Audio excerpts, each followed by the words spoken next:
Hello everyone, welcome back to the second day of the fourth day, the final day of our VRHAM virtual festival. We're going to have two presentations now of our two VRHAM virtual residencies. We have joined forces with a Create Converge project, and together with the Filmförderung here in Hamburg, we could give creators the possibility to work on their projects in development. And they got mentoring. Normally, we invite all of these here to Hamburg, and so we work with them together. We give them visibility. They can actually showcase the pieces here. Now, this year with the virtual version, we had to make a virtual version also of our residencies. So the two teams that we picked got the possibility to work on their projects, and they got mentoring as well, but in a remote possibility. And now they're going to showcase what they have been working on, what their findings are. And I want to welcome to the stage Mike Robbins from the first project, Captured. Enjoy. Oh, hang on a second. Can you all hear me now? Yes, perfect. Okay. Well, as Ulrich said, my name's Mike Robbins. I'm representing actually a kind of relatively large team for Captured. Maybe I'll just do a quick kind of introduction because they can't be here at the moment. Actually, I'm speaking to you from Berlin with my partner in High Road Stories, Harmke Hazen, and we're sharing a room. The director and creator of Captured, Hanna Haaslahti, is currently in Helsinki, and our technologist, our technical director, Alat Parikh, is in Goa. We also have another creative coder in New York, Tyler Henry, and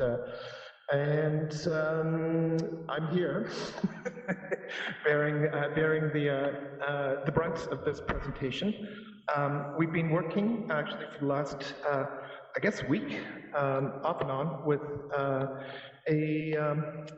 again, another person who cannot be here, who's actually in transit from between Australia and Munich, and that's a woman, Dutch person called Anouk van Dijk, and she is a choreographer, a dance choreographer, which for us was like a really interesting opportunity to go outside of actually what we've been accustomed to over the last couple of years working on projects like Captured. I'll introduce you actually just a little bit to the project here. So Captured is an exploration of the relationship between the crowds. A crowd and individuals, and the individual's place in that crowd, but within the context of bullying. And this, I guess, has been, I think, a kind of topical, strangely, accidentally topical subject for the times that we're living in, and actually for the digital residency that we're part of. Because hang on a second. The piece centers around the idea of body doubles and assuming the role of an avatar. And Captured actually refers to the act of having your face scanned. And in order to do this, we use a technology called Face 4D. And there are some really strange noises going on in here, I must say. Anyways, Face 4D is a technology that allows a face to be captured, and as you can see here, in a still from the beginning of our experience, this is the moment at which our participant is created and born. And I feel like I've missed something, but. In any event, so the idea is that your face is captured and pulled into a crowd, and with other people that have had their faces captured, and you're actually put onto this body, and you're now actually free to roam through this virtual environment that's divided into 3 colors. So you choose one, you have a color chosen for you, and that is pink, blue, and green.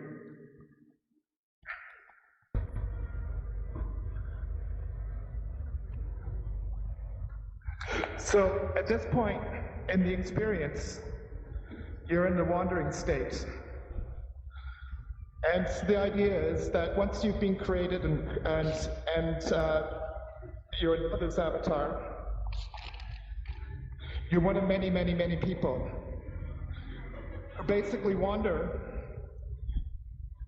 in peace through this virtual environment.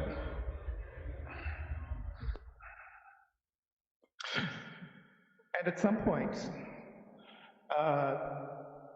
we introduce to the system a character, a figure we call the game changer. And the game changer is somebody who actually introduces now a power dynamic. And so this now comes to the core of the action or the meaning of the piece. This idea of bullying. And then to have a bully, you need somebody who's being bullied, and then to actually be part of the crowd dynamic, you have an audience. So we have these three main players. And this is actually the part where we can start to pick up the story of our residency here. And what we've been working on here is the extension of that sort of power dynamic into a digital environment such as Captured. So in order to do that, what we've been working on is looking outside. Obviously, one thing I'm not going to show you today is pictures and stills of things that I think that are happening right now at this very moment that we're all aware of. You know, the images that we see from United States, past images we've seen throughout history. I think an inspiration for this project was pre-war Austria during the Anschluss, where Jews were forced to scrub the streets on the eve of the Anschluss. And these images from this history and are present now, I think are strongly engraved in our minds. And so I think for us, actually, as creators and architects of this piece, is to actually think not so much what these pictures are, but actually what do we do with them? What do we do with those narratives? And what you as the audience are to take away with that. So for us too, it's been an exploration outside of, actually, as you can see, even the human species. And to see, like, our own actions, this dynamic of the bully and the bullied being echoed throughout the rest of the world, outside of the human purview. And here we see chimps. And again, we can see here occupying the same roles that we're creating for Captured, and within Captured, the idea of the bully and the bullied, and most importantly, the witness.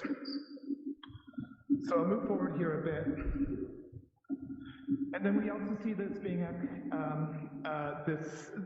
how this is actually displayed in other forms of art, such as movies. Here it's a movie called The Square. And what's interesting here, a big actually influence on our recent work for the piece, is the actor portraying a monkey doing the exact same thing that our bullies are being doing, but using a body language that is, again, sort of universal, that of the bully, and there's the bullied, and then again we see the witnesses, the audience. And so in order to achieve this to achieve this dynamic. I'll go a little bit into the technology that we've been exploring, and part of the reason why we'd be wanting to work with a person like Anouk. So as much as we use digital photography to capture faces, we've been using digital imaging to capture body movement. In this case, we have at our disposal a Rococo suit, body motion suit, which is very quick and easy, and for us to actually get into a workflow, a very quick learning curve, so that we can start capturing body movements. And so our body movements now are put into to an environment, much as you saw before, way back at the beginning of the slide. We have these avatar figures. Here, we're not actually putting the faces in for purposes of this demonstration, but our avatars now, we'll be using any number between 2 to 60 or 70 avatars within our test environment here. And but the interesting thing for us here is that each avatar is an instance of exactly the same. We start off with one avatar, we make duplicates, we assign colors to them, and we assign basically motives to them. But each avatar has programmed within its sort of logic the same set of movements, and obviously the same body mechanics, and also the same set of physical roles, except now that each is given a role and a position and a kind of movement to play. So what I'm going to do is I'm going to show you actually just a really quick walkthrough of a piece that we're working. Then I'll explain what's going on there, and then that'll actually help explain a bit more of the project. And then we'll talk a little bit more about the motivation and sort of our intent with the piece. So here we can all see that. Again, just as a quick screen capture. So we start off with 3 colors, and then we introduce one of the blue fellows, as we can see right now, is the game changer. And he's actually selected more or less random a victim. And so the programming for this, the logic for this is entirely generated as well. So that how the crowd moves and reacts to itself is completely autonomous. What's that? Oh, sorry. So the movement of the crowd is completely autonomous, and the actions of the game changer and the victim are completely autonomous. They've just been told that one is a game changer, one is the victim, and how they interact with each other is completely based on proximity and circumstance, contact, and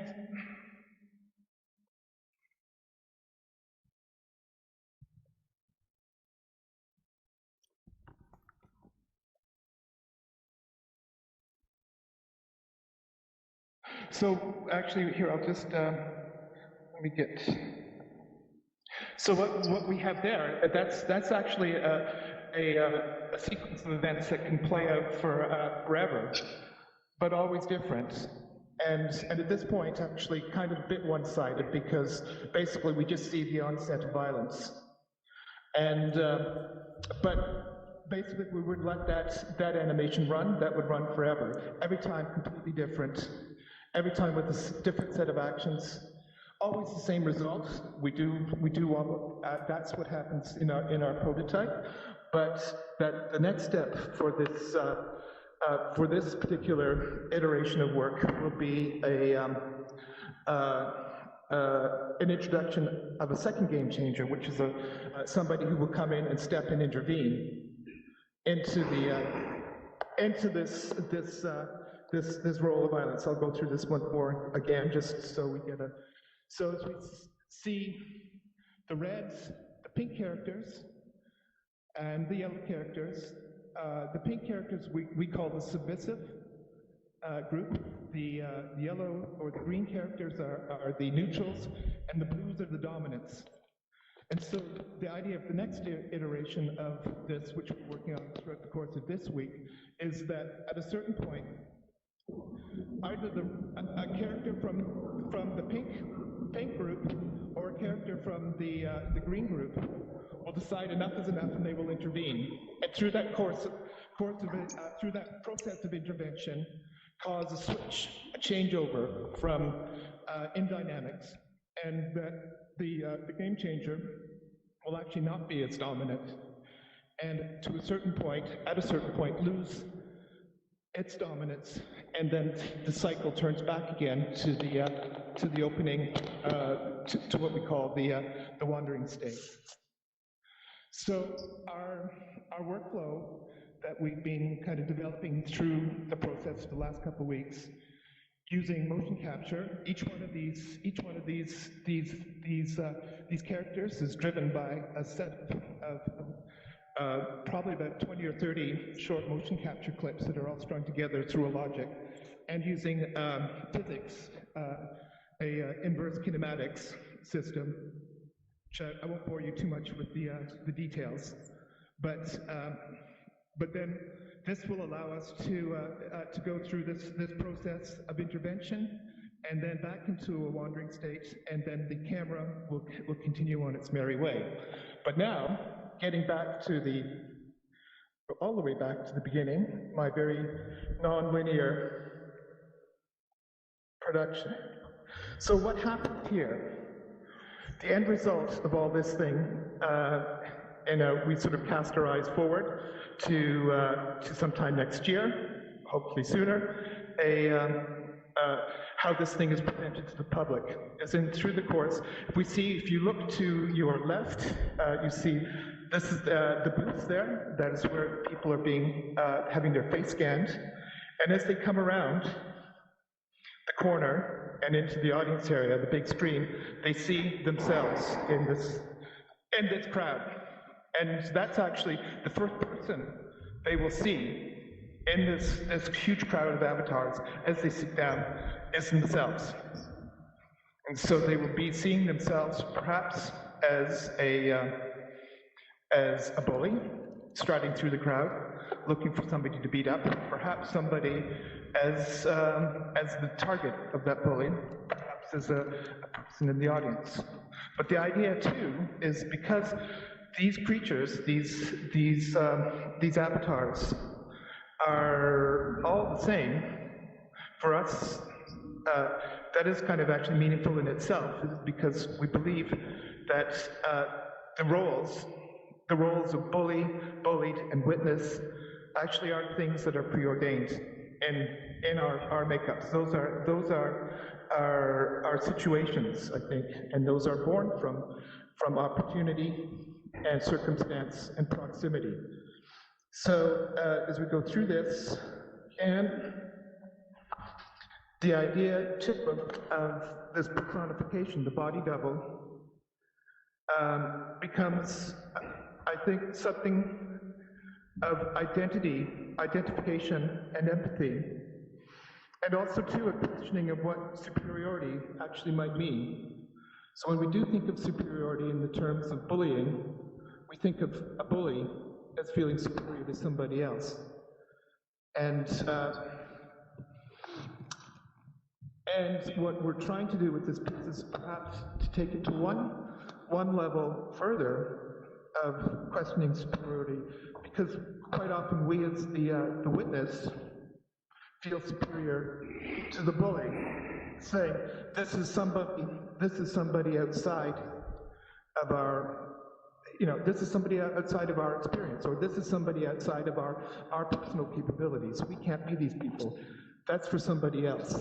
And I think this idea, which I think stems from a very strong sense of participatory media, by placing the audience into these situations, makes it clear that I think that we are all capable of things that we're not that we weren't sure that we were capable of, either in a negative sense, that of the bully, or being actually somebody who is bullied, or being oppressed, or somebody, more often than not, the witness. So that this idea of this identification of saying, this is you, and somewhere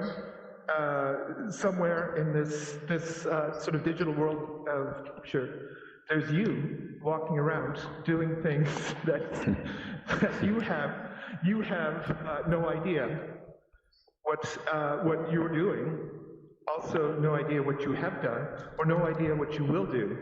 So this idea of unease and unquiet and dislocation, I think, is an important part of the piece. I just want to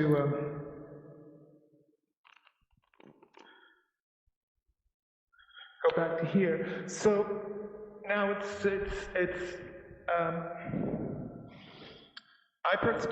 Hark and I first met Hanna, the director, a year and I guess almost a half ago now at CPH Docs. She was part of the CPH Docs lab put on by, I guess somebody's speaking later tonight, right? Mark Atkin, and that was actually such a really interesting experience, you know, to be in a place and to meet somebody and to see this project in its very, very sort of infant state, and to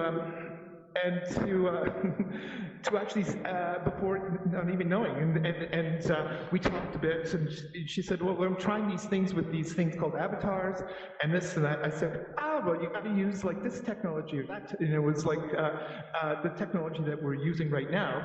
But at the time, actually, I had no idea what I was talking about until she emailed basically a year later and said, Mike, you know, that stuff you're talking about, let's do it. So I tried to learn, and I think we're doing a reasonably good job. We're in the process now of this residency. We're also in the process now of sort of finalizing or completing our financing plan. So we have a lot of support, financial support, from Wiley and from the Finnish Film Fund, and we're looking for support elsewhere. So I'll be around. I'd like to talk further to you guys. Anybody who's got any questions after, it's been it's sort of a challenge actually to give a speech like this or a presentation like this in VR.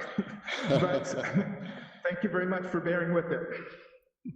Thank you so much, Mike. Thanks. Huge virtual applause for you. Okay, I get out of here. Thanks so much.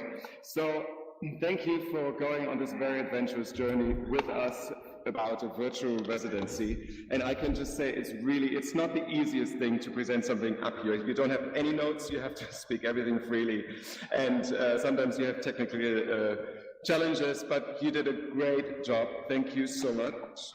Thanks. Okay. And I think I have to say, really, this project is highly, highly relevant. I heard about this project, I think 5 or 6 months ago already, when Hamke, Mike, and me were talking about it, and I already then thought it is super important and can be a very good addition to our festival. And now, in the current crisis and with everything that's going on at the moment, I think it is even more relevant, and I can't wait to see this completed, and thank you again so much, Mike, for your works. So now, guys, let me introduce you to our second residency. The residency is called The Smallest of Worlds, a Social Landscape of Collected Privacy. And they are going to be with us through Zoom. They're going to be live in here through Zoom, and I'm going to start them now, and we're just going to have a look if they're actually on the line. They should be, because they're here in Europe, so I don't think they're asleep now, so let's bear with us 1 second.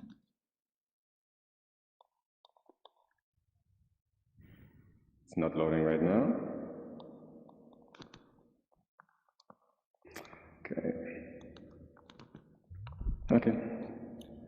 Wait 1 second.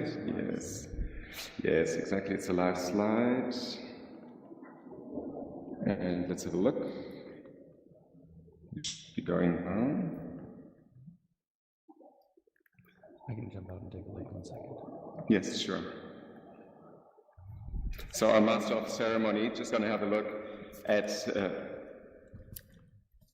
okay. So, in the meantime, I want to tell you a little about this residency format that we have with our partners here that I mentioned before.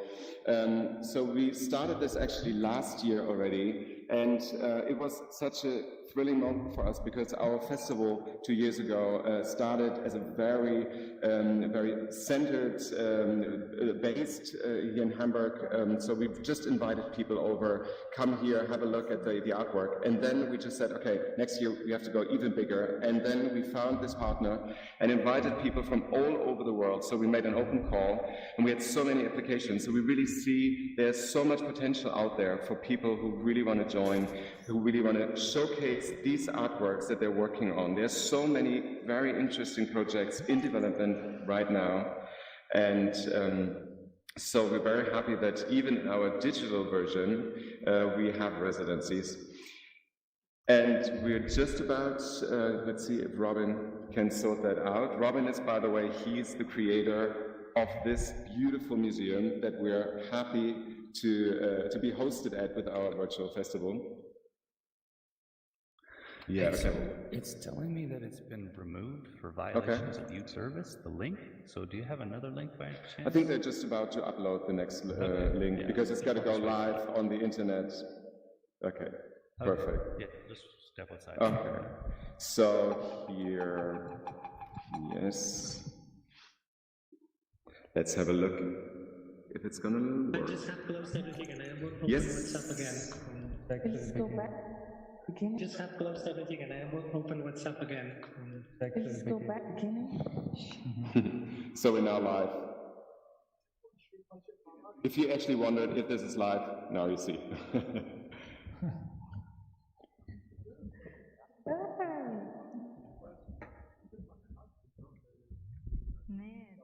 Going to start in 1 second.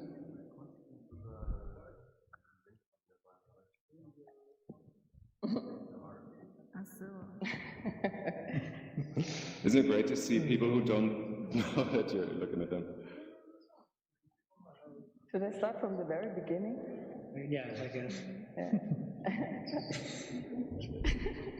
It's weird that, you have to stop before the other one has ended. I guess we are kind of...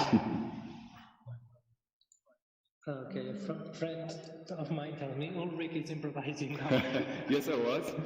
Okay, again.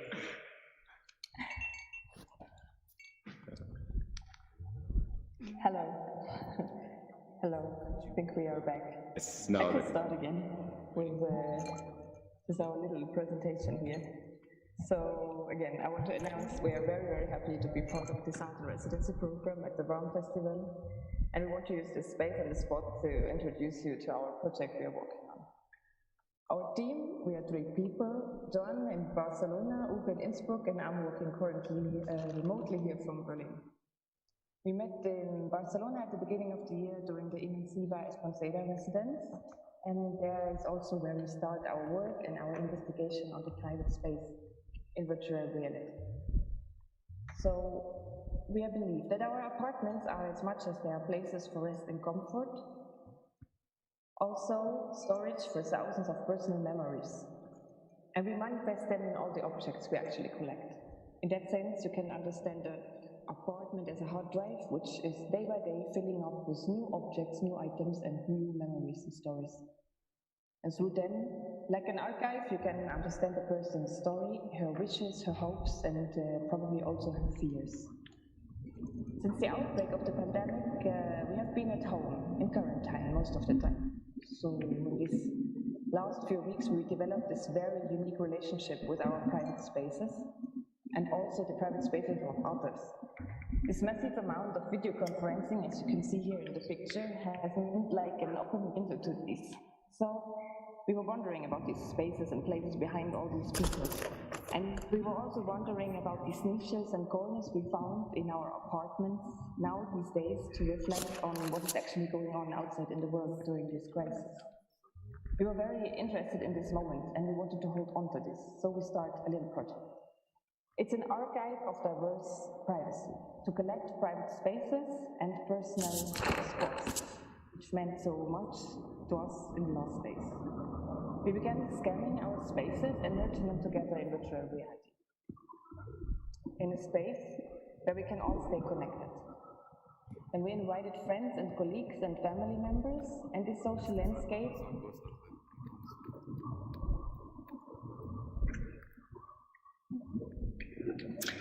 Okay, guys, I'm very, very sorry. There's obviously a technical problem. So we can't really show it down here, but it will still be on at our YouTube channel. So just check out our YouTube channel, go on YouTube and just type in VRHAM, and we're going to have the Zoom call over there. We would have loved to present it here in the virtual space. So sorry about that. There was some technical glitch, obviously. But I think we just keep it like this. And thank you guys all for joining. We are going to be back here at 7 p.m. CET. We're going to have our closing ceremony.